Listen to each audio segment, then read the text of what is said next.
Hi everyone, this is FaZe and welcome to my channel. I've been using the Kindle Scribe for a week now, and there are some things I like about it and there are some things that I'm kind of confused about. But I did a full review on this Kindle Scribe, so you can click the link above or in the description below to check it out. Now, when I did my review, I clearly stated that I view the Kindle Scribe as an e-reader that also happens to take notes. Now, if you look at this as a note-taking journal device that allows you to read books, then you'll be very disappointed.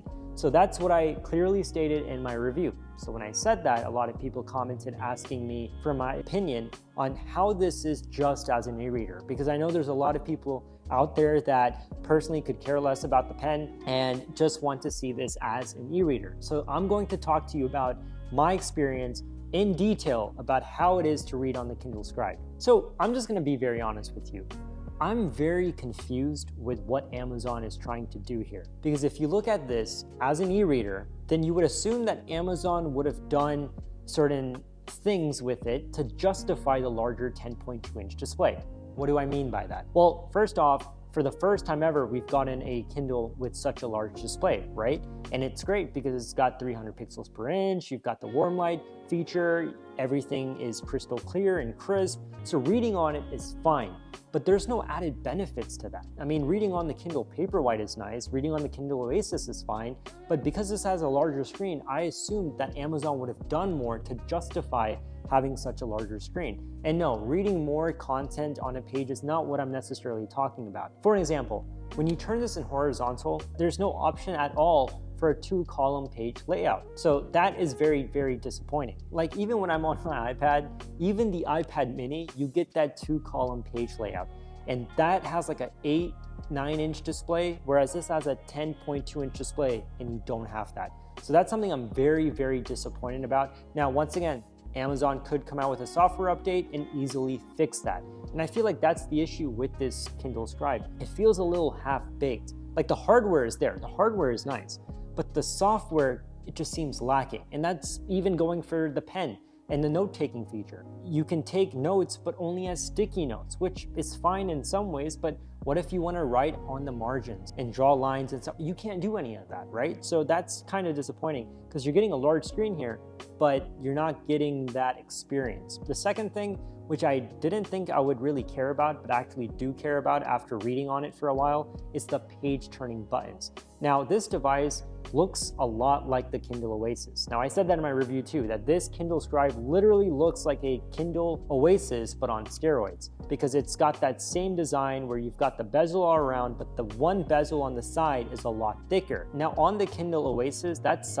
thicker side bezel has page turning buttons. So it's much easier to, flip through the pages and hold it in one hand. Now, this is a much larger device, right? So when you're trying to hold it in one hand, it would be so much nicer if you had the page turning buttons if you're laying in bed or on the couch, and you can just flip through it on the side.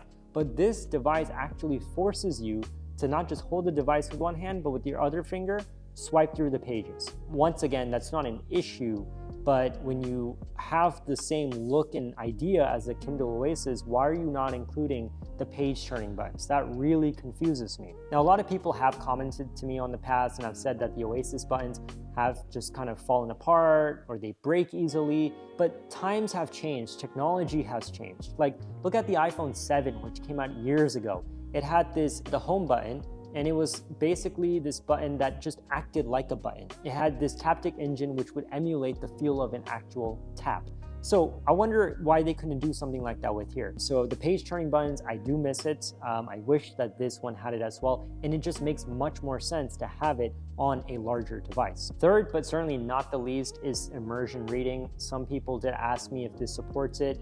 No, the Kindle Scribe does not support immersion reading. So if that's something you're into, you probably want to go for the Kindle Fire tablets because this does not support that. All in all, when I look at the Kindle Scribe and the more I think about it and the more I use it, the more confused I become, because I'm not looking at this as a note-taking device. I don't really care too much about that. But for those who do, they will be disappointed with this. You might as well just get the Remarkable 2 or other competitors that are coming out with more compelling note-taking journal devices. Now, in this video, because we're focused on the reading experience, other than reading more content per page, there's nothing else more to it. I just expected more. Maybe that's, something that I should not have done. But at the price point that Amazon is selling this device, I have to take a backseat and kind of tell you guys that maybe this device isn't just worth that price, right? Like, you can just wait for the next generation Kindle Oasis, which I genuinely feel like will have that bigger display. 8-inch display would be perfect. Having a larger display does not necessarily mean a better reading experience. So all in all, the Kindle Scribe is finally here and you can get your hands on one today. But what I really want to recommend to a lot of people is first try it out and see if it's a device that fits into your lifestyle. It's definitely not portable. It definitely doesn't have software that takes advantage of the larger screen. And it's also not that great of a note-taking journal either. So I have mixed feelings about it, but at the end of the day, I wanna know your thoughts. What do you think about the new Kindle Scribe? Do you like it? Do you not like it?